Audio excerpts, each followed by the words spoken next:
Mes amis, bienvenue à vous tous, aux anciens et aux nouveaux abonnés qui rejoignent la chaîne. Alors avant de commencer, simplement pour vous dire que vous savez, les petits nichoirs que j'ai fabriqués, vous trouverez le film sur ma chaîne, eh bien ils ont trouvé preneur. On est très heureux de vous annoncer qu'on a des petits poussins dans les nichoirs. Alors la première année, ça n'a pas été le cas.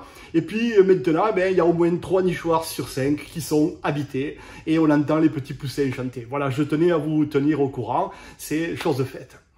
19e vidéo de la saga, elle va parler, elle va traiter des façades arrière, puisque sur la 18e, on s'est occupé des façades avant, sur la partie supérieure, vous savez, dans ces panneaux en fibre ciment teintés dans la masse. Et maintenant, je vais m'occuper donc de préparer le travail des façadiers, et puis vous allez voir le bâtiment, pour ce qui est de la partie extérieure, totalement terminé. Je vous laisse regarder maintenant cette vidéo, je vous remercie de nous suivre, de nous rester fidèles. Et moi je vais vous préparer la 20e, voilà, on y arrive. Le temps passe très très vite, de 15 en 15, c'est de la folie. Il faut vraiment faire un programme pour ne pas rater ces dates, ces rendez-vous que j'ai maintenant avec vous. Allez, je vous abandonne et pas pour très longtemps, on se voit dans 15 jours. A bientôt et bon visionnage. Bon et bien voilà.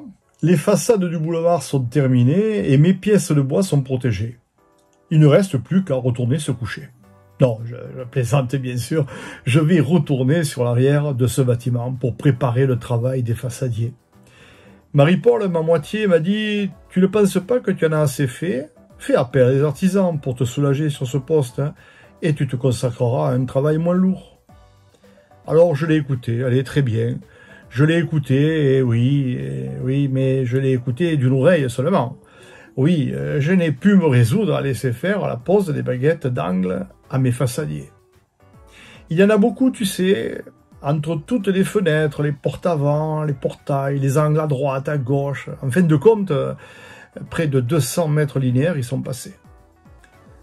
Je me suis attelé à ce travail avec beaucoup de plaisir et je les ai assemblés en onglets. Bah oui, c'est beaucoup mieux. Mes façadiers, eux, me proposaient, tu sais, un travail de façadier. Une coupe droite et le joint ciment aurait fait le reste. Ben oui, ouais. Mais non, moi, non. Donc j'ai préféré le faire et par voie de conséquence, j'ai profité d'une remise substantielle sur le prix au mètre carré.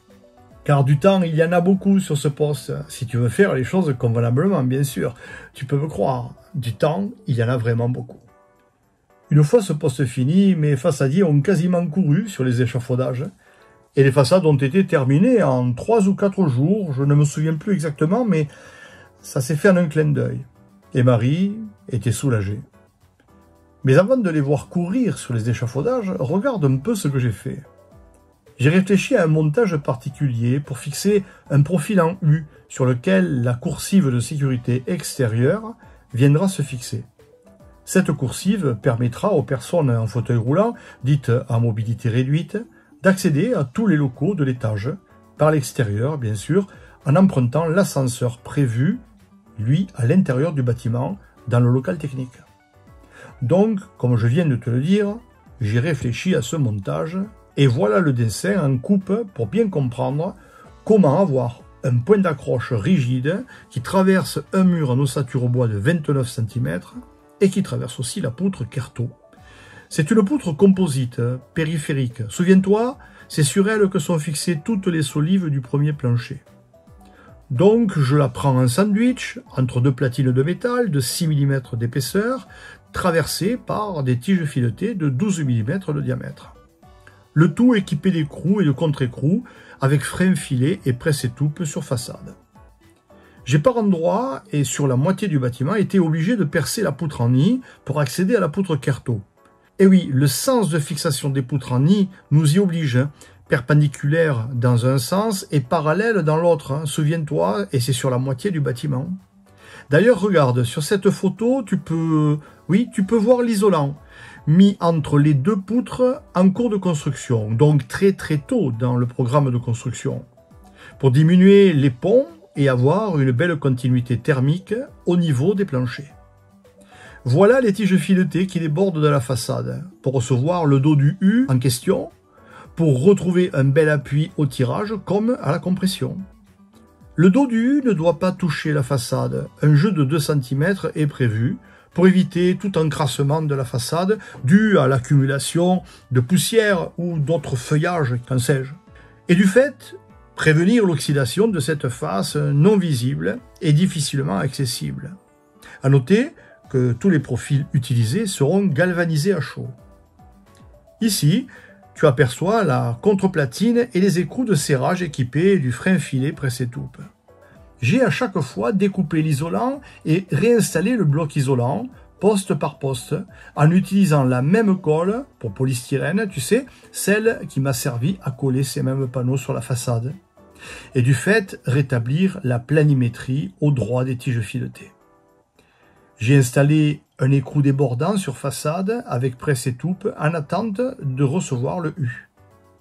Les voilà les façadiers, ils sont en train de monter les échafaudages, ils font le cachage des fenêtres, des portails, protection des sols et tout ce qui doit être fait pour rendre un travail impeccable. Sur cette photo, tu peux constater que j'ai démonté les couvertines pour qu'ils puissent appliquer au ras supérieur de la façade sans être gênés par le débordement de l'aluminium et finir un gratté parfait sous cette même couvertine. Oui, ça leur a beaucoup simplifié la tâche. Mais tu commences à me connaître. Ça m'a surtout tranquillisé quant au résultat. Voilà, tout est protégé, les voilà à la manœuvre. Au départ, ils étaient 2 et par la suite 3 pour la grande façade arrière. En 3 ou 4 jours, les façades étaient finies. Je ne me lasse pas de les regarder, droites, blanches, et toutes belles et toutes neuves. Le résultat de tout un travail d'approche devenu invisible, mais tellement utile pour avoir ce résultat. S'il n'y avait pas les photos et ce type de reportage, nous l'aurions oublié. Oui, aujourd'hui, ça semble normal lorsque tu les regardes, tout simplement. J'ai pris cette dernière photo en lumière rasante pour bien contrôler la planimétrie sur les 7,80 m de haut. Bravo messieurs, c'est nickel. J'ajouterai pour des façades. Voilà, le bâtiment est terminé pour ce qui est de son apparence extérieure et le matériau bois est à l'abri des intempéries et en sécurité pour longtemps. Je peux maintenant m'occuper de l'intérieur et là commence un travail de longue haleine car les quantités et les surfaces sont impressionnantes. Ah oui, j'oubliais, juste une dernière chose à faire sur le toit terrasse pour anticiper encore une fois sur l'installation de la VMC. Après avoir consulté des spécialistes de la ventilation mécanique, j'ai opté pour la basse pression. Voilà le groupe en attente. Et comme je ne veux aucune émergence mécanique et métallique en toiture, j'ai décidé d'installer tout le mécanisme à l'intérieur du bâtiment dans un local dédié. Simplement pour protéger l'ensemble de la corrosion et c'est bien plus simple pour la maintenance. Voilà l'avantage d'avoir un plénum important, ce qui me permettra d'installer l'ensemble de la tubulure dans cet espace, et toujours à l'abri de la corrosion. La sortie de toiture pour ce type de groupe n'existe pas. Je l'ai donc dessinée et réalisée sur mesure en atelier. Voilà quelques photos pour te donner une idée de l'ensemble. Elle est entièrement réalisée en OSB, revêtue d'une membrane en PVC, collée sur le support, mais pas directement sur le bois. Il y a une couche de feutre entre les deux, elle aussi collée avec une colle spéciale pour ce type d'ouvrage. Cette cheminée ou sortie toiture est fixée sur la souche de la traversée plancher que tu découvres maintenant sur ces photos. Voilà, l'ensemble est fini. J'ai auparavant dégagé le lest posé sur la membrane en polyéléphine, puis un coup d'éponge pour retrouver une surface propre de travail. Après repérage des poutres de l'intérieur vers l'extérieur grâce au perçage que tu vois ici, j'ai tracé et coupé la membrane pour retrouver la feutrine, ensuite l'isolant et découper enfin le panneau de toiture en OSB et réaliser le percement. Après quoi, j'ai fabriqué la souche que j'ai isolée et étanchée, toujours suivant la même méthode, c'est-à-dire à chaud mais sans flamme, le tout au lester. Après vérification des soudures et de l'étanchéité, j'ai remis en place le lest autour de la sortie toiture. Et voilà l'ensemble chapeauté. Tout est monté avec un vissage inox A4 pour un démontage et un entretien facile. Je peux enfin travailler sans me soucier du temps qu'il fera Qu'il pleuve ou qu'il vente, mon chantier ne sera jamais ralenti par des problèmes d'intempéries.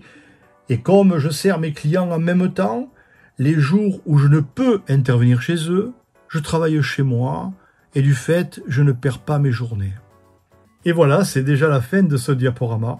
J'ai terminé les extérieurs et nous allons rentrer dans ce bâtiment. Et avec ce passage de l'extérieur vers l'intérieur, cette histoire va s'animer grâce à la caméra et du fait, il y aura du mouvement.